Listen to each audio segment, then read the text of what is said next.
Tu veux que je pardonne à ce type?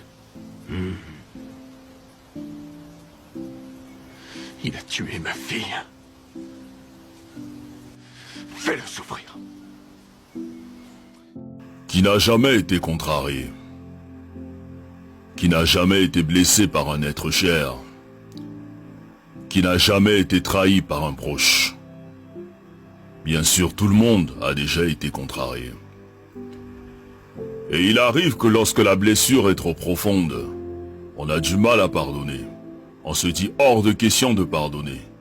Ce que cette personne m'a fait est inacceptable. Mais à cet effet, que signifie donc pardonner?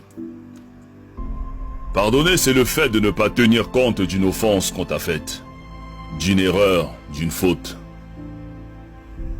C'est le fait de renoncer à punir, de renoncer à se venger, de renoncer à rendre le mal par le mal. Seulement, il n'est pas facile de pardonner à une personne qui t'a fait du mal. Surtout si tu croyais en elle, que tu avais confiance en elle. Tu préfères la garder prisonnière et tu refuses de lui pardonner.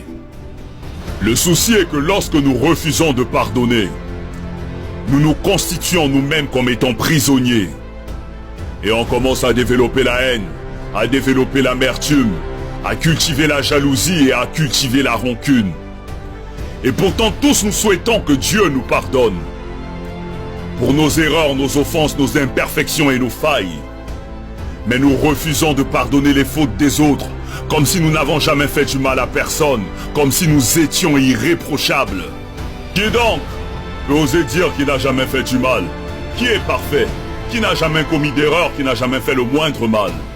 On souhaite tous que Dieu nous pardonne pour nos bêtises, mais on refuse de pardonner les fautes des autres, on refuse de leur accorder notre pardon. Et nous sommes toujours les premiers à aller à l'église, à aller à la mosquée, alors que dans nos cœurs nous avons des gens qu'on a constitués comme prisonniers. Mais jusqu'à quand allons-nous porter ces fardeaux? Jusqu'à quand allons-nous refuser de pardonner? Mais qu'est-ce qu'on gagne à détester ceux qui nous ont offensés?